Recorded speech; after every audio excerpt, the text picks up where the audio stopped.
Hello friends, स्वागत है आप सभी का हमारे यूट्यूब परिवार में। जैसा कि ये हमारी बाल विकास की तीसरी क्लास है। आज की इस क्लास में हम चर्चा करेंगे अधिगम के प्रमुख सिद्धांत के बारे में। क्या पढ़ेंगे हम?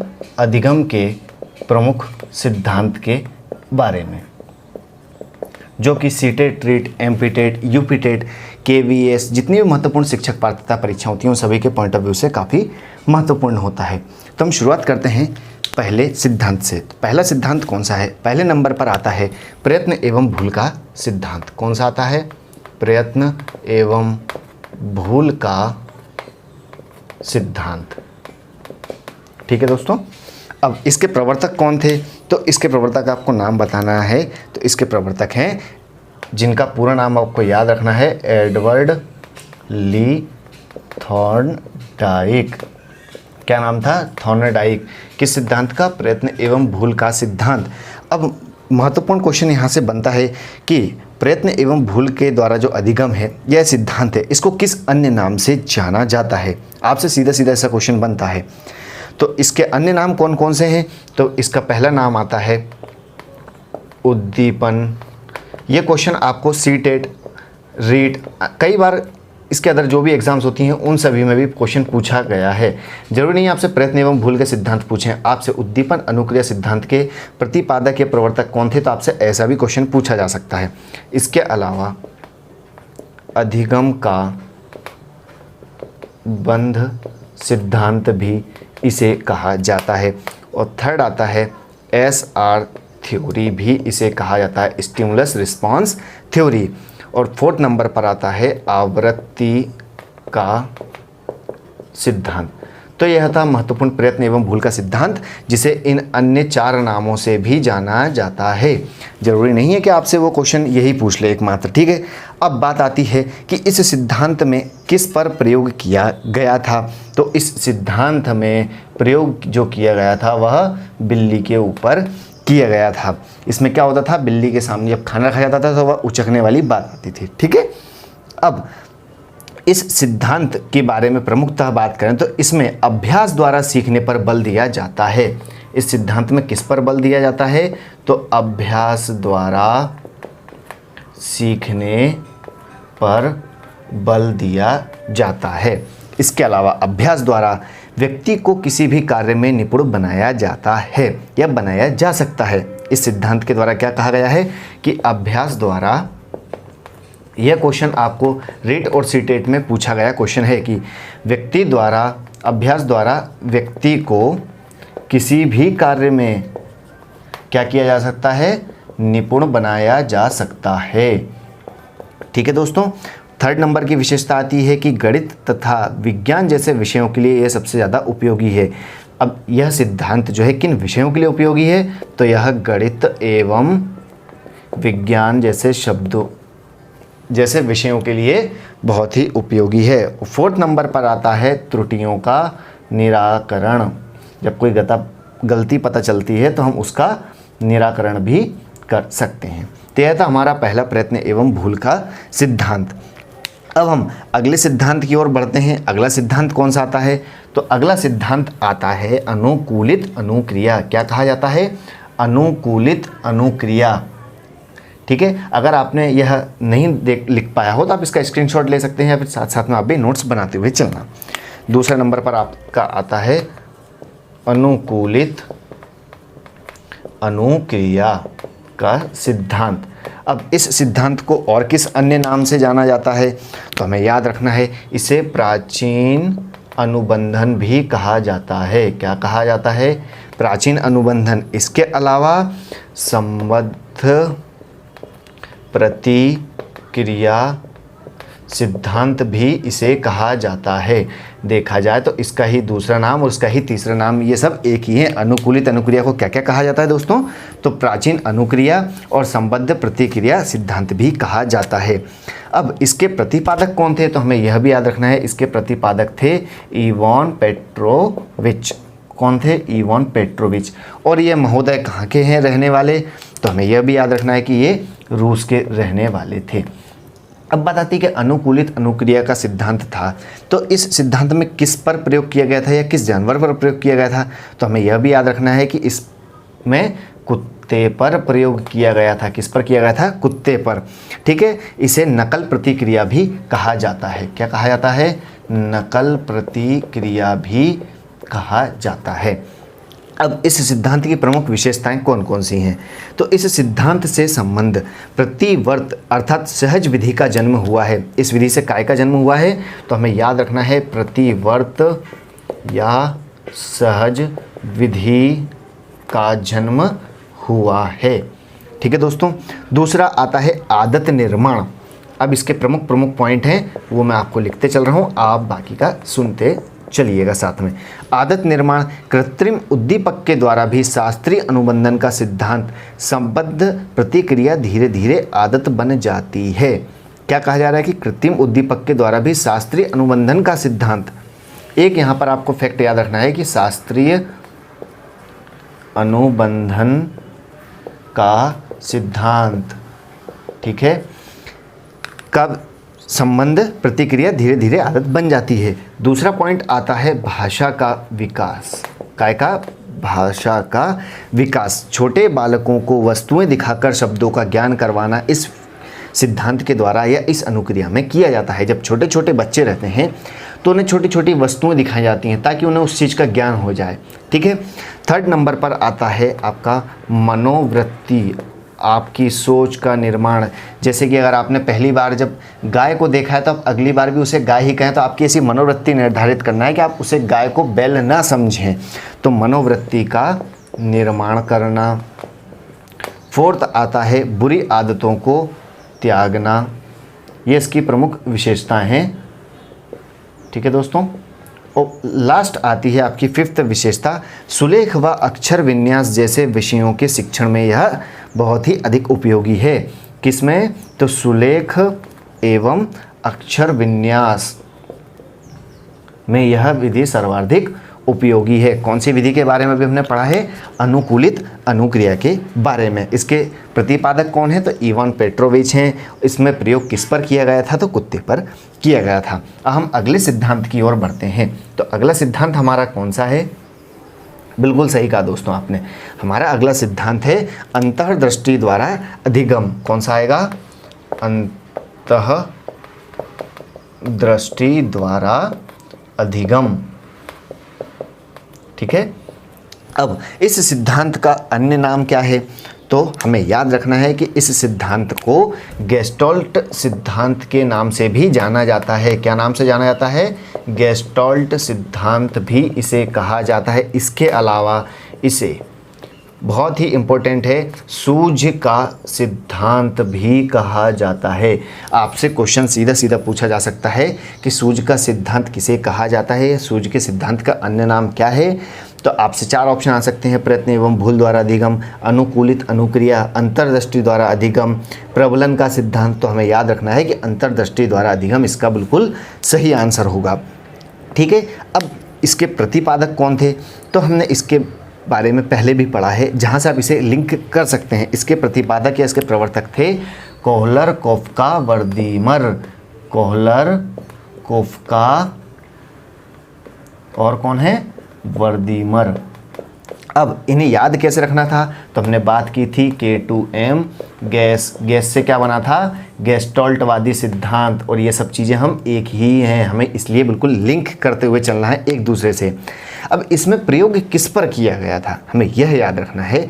तो इस सिद्धांत में प्रयोग किस पर किया गया था? तो इसमें चिंपांजी पर प्रयोग किया गया था। बिल्कुल सही कहा, चिंपांजी, बंदर जिसे कहा जाता है, चिंपांजी। और इसका नाम क्या था? तो इसका मोस्ट इंपॉर्टेंट आपको नाम याद रखना है कि इस चिंपांजी का नाम था सुल्तान। सुल्तान मूवी नहीं दोस्तों, यहाँ सुल्तान चिंपांजी की बात चल रही है। ठीक है। इसकी प्रमुख विशेषता या शिक्षा में प्रयोग क्या रहा है? तो पहला प्रयोग यह था शिक्षा में कि स्वयं समस्या का हल प्राप्त करने के लिए प्रेरित करना।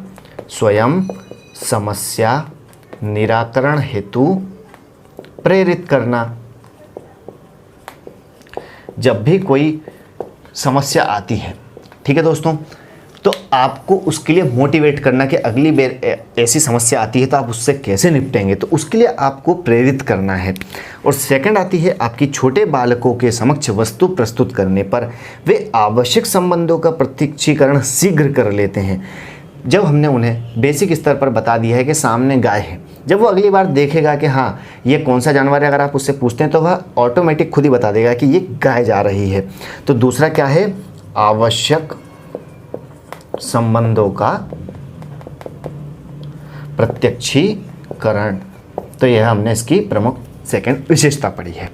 अब हम अगले सिद्धांत की ओर बढ़ते हैं। तो अगला सिद्धांत हमारा कौन सा आता है, अगला सिद्धांत आता है क्रिया प्रसूत अनुबंधन। मोस्ट इंपॉर्टेंट क्वेश्चन, यह क्वेश्चन एमपीटेट रीट का सबसे फेवरेट क्वेश्चन रहा है, और हमारी जो अगली आने वाली जो एग्ज़ाम है वह एमपीटेट और यूपीटेट है, तो इसके पॉइंट ऑफ व्यू से भी काफ़ी इंपॉर्टेंट है। क्या है, क्रिया प्रसूत अनुबंधन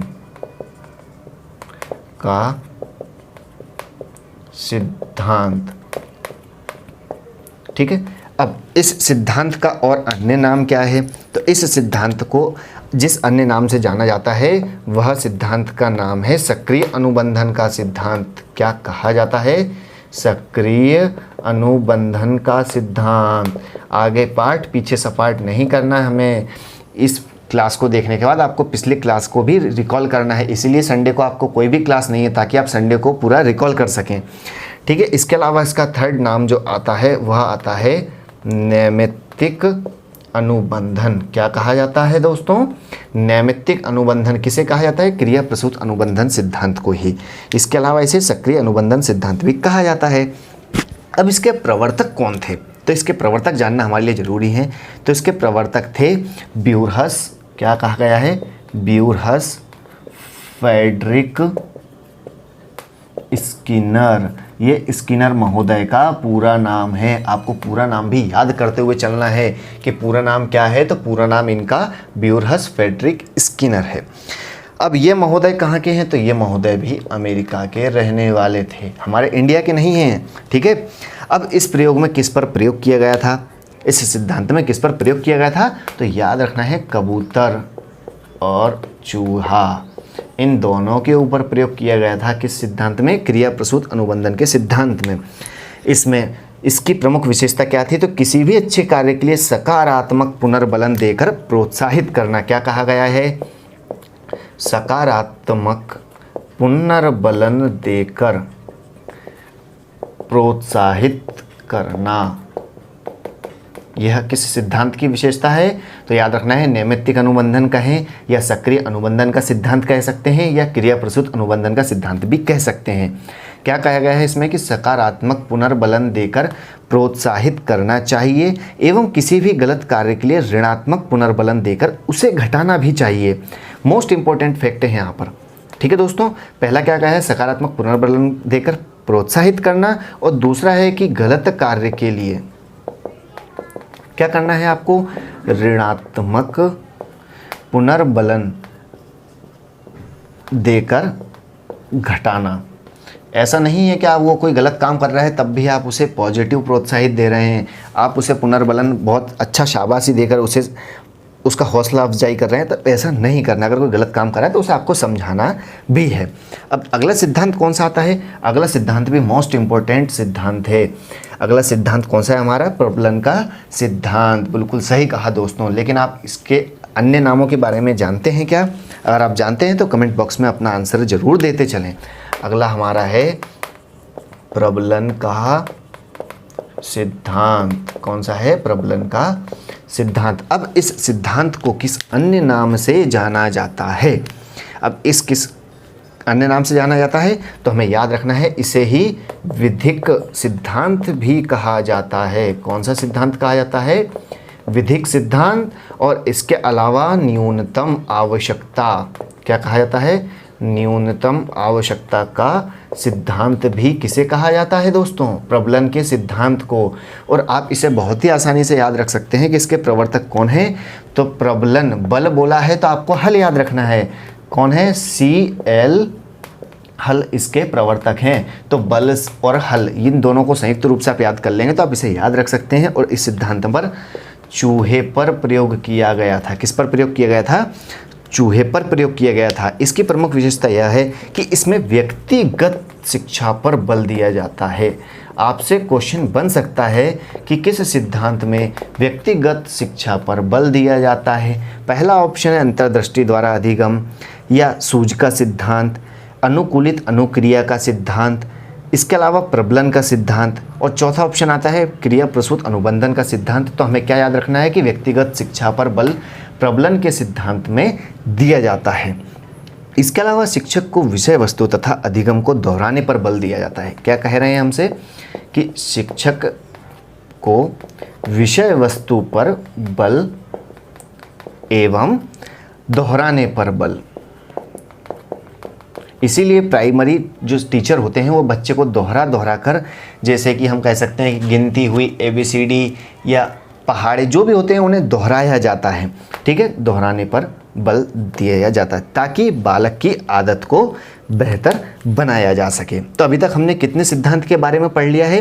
5 सिद्धांत के बारे में। कौन कौन से हैं तो हम एक बार उन्हें रिकॉल कर लेते हैं। पहले हमने चर्चा करी है प्रयत्न एवं भूल के द्वारा सिद्धांत, दूसरा है अनुकूलित अनुक्रिया का सिद्धांत, तीसरा है अंतःदृष्टि द्वारा अधिगम, चौथा आता है क्रिया प्रसूत अनुबंधन का सिद्धांत, और 5th नंबर पर आता है प्रबलन का सिद्धांत। हम अगले सिद्धांत की ओर बढ़ते हैं। तो अगला सिद्धांत कौन सा है? तो अगला सिद्धांत है अधिगम का प्राकृतिक दशा सिद्धांत। मोस्ट इंपॉर्टेंट, क्या कह रहे हैं आपसे हम कि अधिगम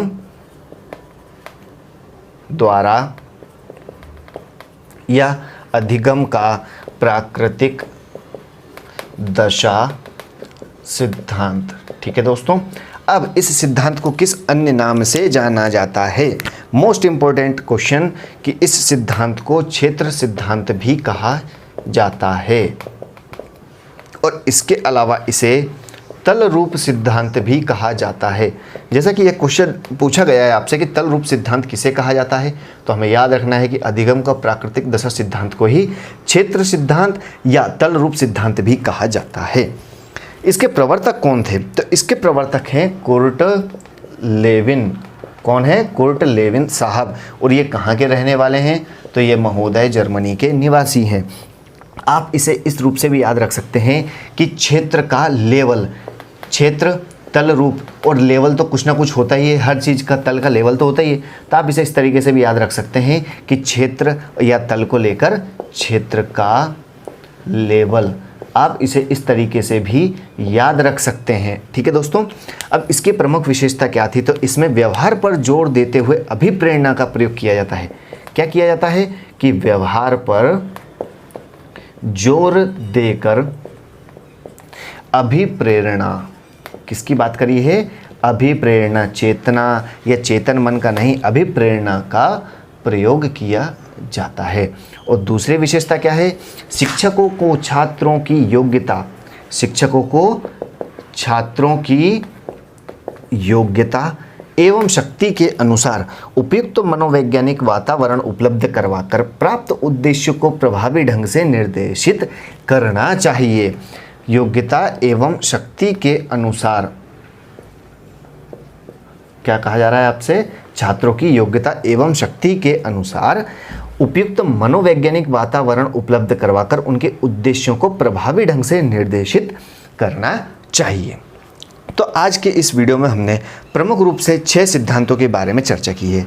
अगले जितने भी आपके 5 से 6 सिद्धांत बचते हैं उनके बारे में हम नेक्स्ट क्लास में चर्चा करेंगे। तो मिलते हैं नेक्स्ट क्लास में, तब तक के लिए till the take care, bye bye, thank you so much, जय हिंद।